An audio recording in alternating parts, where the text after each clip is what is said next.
Itu Swedia itu 4 musim, Pak? Iya, ada 4 musim kita. Ada musim panas, musim dingin, musim gugur, sama musim semi. Repot, beda sekali dengan kita. Kita kan Iya. buat tropis. PPBI Jaya! PPBI Hebat! PPBI Maju! PPBI Lombok Utara Luar biasa!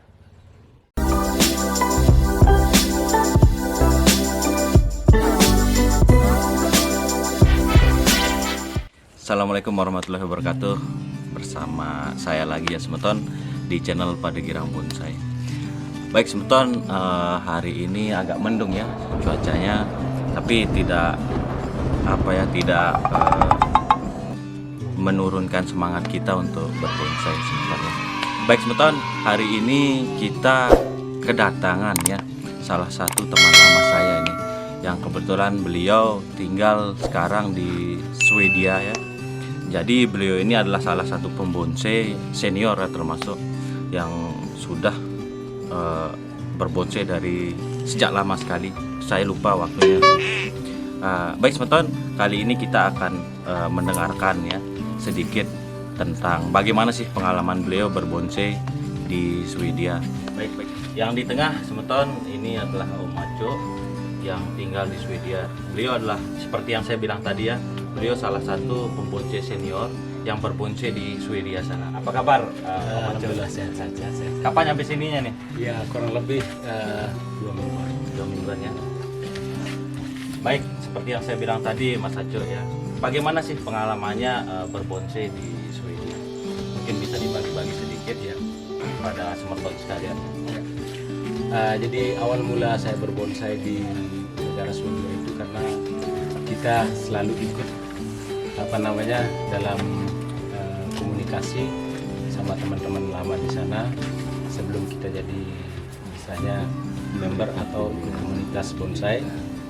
Dalam beberapa kurun waktu di sana kita melihat bahwa di alam di negara Swedia itu sangat banyak sekali pohon-pohon yang betul bagus untuk dijadikan bahan bonsai. Nah, dari sanalah timbul inisiatif dari saya pribadi untuk ikut terjun atau melanjutkan hobi yang ada di Indonesia ketika saya berada di sana. Terus ngomong-ngomong nih Om Maco, jadi Om Maco ini, Mas Aco ini berbonsai dari kapan mulainya gitu? Kalau di Indonesia kurang lebih ya 20 tahun. 20 tahun Ya. Ditambah lagi dengan di Swedia ya.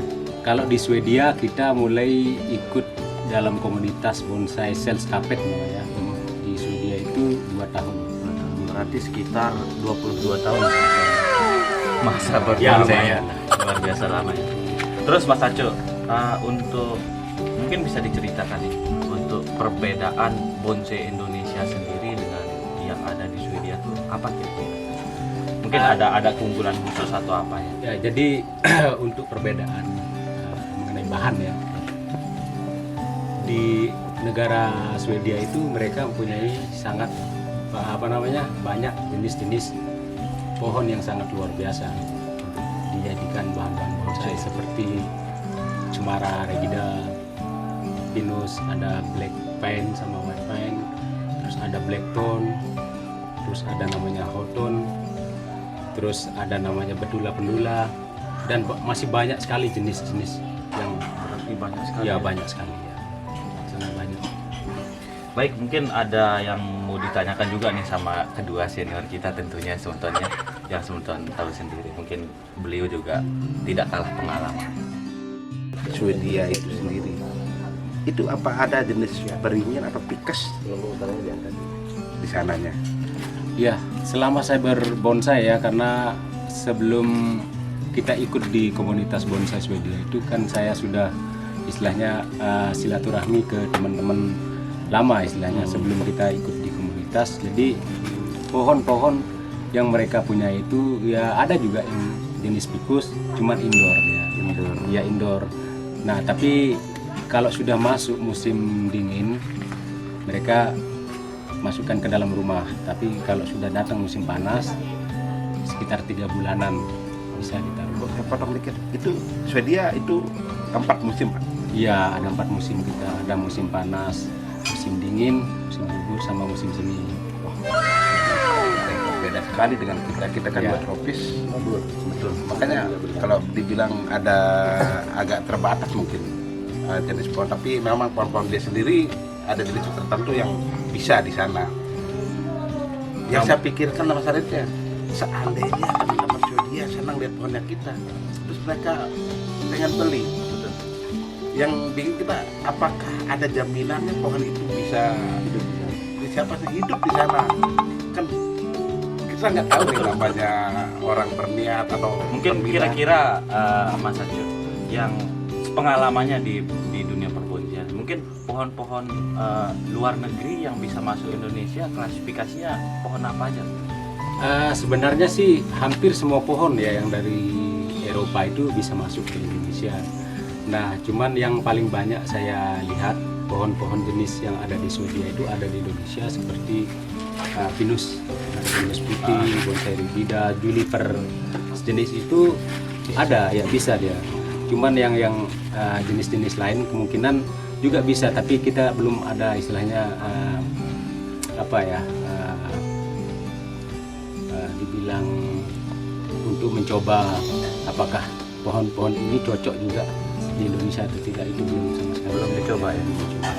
Mungkin besok lah saya kalau ada rezeki mungkin Amin. mungkin bisa difasilitasi ya. Oh, Kalau iya, saya iya. mungkin ada Iya, saya boleh. untuk ambil pohon dari Swedia ke sini sebetulnya, Saya doakan ikut, ya. sebetulnya. Ikut ya. Ini satu ya. Nanya sedikit, Cok. Oh ya, siap. Baik, silakan.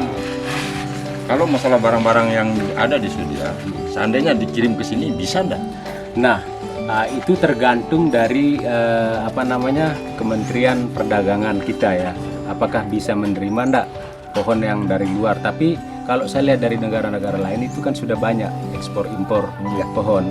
Nah, tergantung dari bea cukai ataupun karantina ya, cara mereka menangani pohonnya sebelum diekspor atau diimpor. Kemungkinan sama. Baik Mas Acu, tadi kan saya bertanya tentang pohon luar negeri ke sini. Iya. Terus pohon Indonesia kira-kira bisa hidup nggak di sana? Karena kan Mas Acu ini di Indonesia berbonsai, di sana juga berbonsai. Menurut saya sih ada sebagian pohon yang memang bisa kita hidupkan di negara Swedia. Cuman kalau jenis yang santigi ataupun bahan-bahan sejenis rukem itu kemungkinan agak sulit dia. Karena ketahanan untuk hidup di sana sulit. Tapi sejenis ficus ataupun sinensis, juniper itu bisa karena iklimnya sama dia di daerah pegunungan atau tempat dingin. Baik Mas Acu, tadi kan kita sudah dengarkan ya sedikit cerita Mas Acu ini di Swedia ya sebetulnya. Terus sekarang Mas Acu, kita tahu sendiri ya di Indonesia ini bagaimana banyaknya pembonsai yang ada di sini. Ya, yang hobi inilah dari media sosial pun kita sudah tahu banyak sekali ragam jenis grup di sana. Ya, berarti di Indonesia ini sangat antusias tentang seputaran dunia perbonsaian. Apakah di Swedia begitu juga? Sama saja di negara manapun seperti di Denmark, Norway yang pernah saya kunjungi, terus terutama di Swedia, mereka antusias sekali untuk berbonsai walaupun bonsainya seperti itu. Ya, cuman namanya seni kita tetap menghormati, Mengapresiasi. ya mengapresiasi. Dan kebanyakan yang penghobi bonsai selama saya ikut dalam komunitas itu jauh di atas rata-rata 40 sampai 50 tahun. Berarti orang-orang tua ya? Orang-orang tua ya. Luar biasa. Tapi belum tentu Bang Mas Baco ini orang tua, Pak. Enggak mas. Kan kita ikut Dari arus. klasifikasi usia.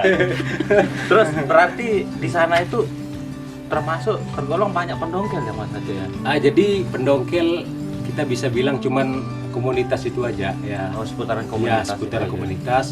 Dan ketika kita mau mengadakan istilahnya pendongkelan, kan kita ini istilahnya masing-masing punya, seperti daerah ini ada ranting atau cabang. Ya. Kayak PPBI gitu lah. Betul ya. Nah di sana kita istilahnya ada ketua, dan ketua ini menginformasikan lahan-lahan yang akan kita tuju. Tapi sebelum itu kita sudah meminta izin kalau kita mau mendongkel. Berarti memang direncanakan dulu. Kita rencanakan, masalahnya di sana kita istilahnya sama-sama sibuk dengan pekerjaan ataupun Tadi Mas Aco nyebut izin ya. nyebut izin. Apakah kan kita tahu nih di Indonesia nih, kalau saya nih pribadi kalau mau berdongkel ya jalan aja. Kalau di sana maksudnya izin tuh kayak gimana? Izinnya sebenarnya bukan istilahnya izin dari pemerintah atau daerah setempat. Izinnya cuman kita meminta sama pemilik lahan. Ya, pemilik lahan. Persetujuan lah sih. Ya, persetujuan. Nah, di sana kita sudah istilahnya canggih ya. Kita bisa lewat Google, dan di Google itu sudah tertera nama-nama pemilik lahan yang kita tuju ini sudah ada. Terus nomor email atau segala macam itu sudah ada. Berarti Kita kirim tinggal email. kita kontak saja ya. Ya, Punya. begitu kita kontak, terus dapat balasan, oke, baru kita langsung bertatap muka sama pemiliknya. Nah, di sanalah dia menerangkan bahwa ini batas tanah saya, ini batas tanah saya. Nah, pohon-pohon yang akan kita gali itu pun harus detail kita kasih tahu. Mulai dari ukuran mungkin Ya, penggalian. ukuran pohon, terus penggaliannya diameternya berapa, gitu. Kedalamannya berapa. Beda juga ya, jauh beda dengan kita. Luar biasa jauh Ini sekali. loh Pak Bur, pelaku ini Berarti tertib sekali ya. pemburu handal ini. Pak Bur sendiri pernah ngurus izin nggak? Oh, kalau masalah izin itu tetap kita minta di yang punya kebun. Berarti sama saja, Istilahnya mungkin permisi. teknisnya beda ya. Ya. Ya, yang saya anjurkan sih sama teman-teman kalau suka berburu ya mohon untuk dicari pemiliknya dulu, minta izin. Biar nggak repot. Siapa tahu ada pohon yang betul-betul mereka rawat dari kecil dan ternyata pohon itu hilang gara-gara kita mendongkel tanpa izin. Jadinya kita juga akan punya komunitas bonsai. Ada sudah bersama. Nah, Mas Adik, di Indonesia kan sering kalau namanya bonsai, tapi kadang kita buat kegiatan misalnya teman pameran. Nah, di Indonesia sendiri sudah ada asosiasi yang mengakomodir kayak pameran nasional kita. Betul. Nah, di Swedia sendiri itu apa ada seperti itu juga pameran? Ya, kita ada beberapa kali mengadakan pameran. Cuman pamerannya jauh berbeda dari pameran-pameran yang ada di Indonesia. Pertama dengan cuaca yang tidak menentu ya. Betul ya. Jadi kita memilih pameran itu kita adakan di dalam gedung. Ya. Jadi gedung itu awal-awal misalnya dalam rencana sekitar 3 sampai 4 bulan kita sudah siapkan gedung Untuk pamerannya. untuk pameran. Memang benar direncanakan Iya. seperti yang sudah. Baik Mas Aco. Oke Semeton, tadi kita sudah dengar sedikit ya cerita Mas Aco yang menurut saya ini sangat luar biasa sekali ya pengalaman beliau. Mungkin Mas Aco, mungkin ada usul saran atau masukannya untuk kita nih pembonsai yang ada di Indonesia. Kalau saran saya sih bagi teman-teman yang sudah istilahnya menggeluti di bidang perbonsaian ya mari kita istilahnya bersatu, terus kita saling dukung dan juga mari kita silaturahmi itu dikuatkan ya. Dan juga bagi teman-teman yang istilahnya masih belum ada aktivitas di bagian perbonsaian atau pendongkelan, ayo mari kita belajar berbonsai kepada teman-teman yang sudah lama berbonsai biar kita tahu cara-cara kita berbonsai. Baik Semeton, itulah ya pengalaman beliau di Swedia sana. Jadi kita sudah dengarkan tadi juga apa sih perbedaan bonsai sini, bonsai Indonesia dengan bonsai Swedia. Baik Semeton, ikuti terus channel ini ya, dukung dengan cara like, subscribe, and comment. Oh ya, saya lupa sedikit tadi yang menjelaskan. Jadi Mas Aco ini adalah asal mulanya ya, atau tempat tinggal mulanya tuh pembonsai Lombok Utara ya Mas Aco. Iya. Sekarang beliau ini menetap di Swedia. Saya sebenarnya dulu tuh belajarnya bonsai itu dari Pak Bur sama ini Pak Dedeng ya, sesepuh kita.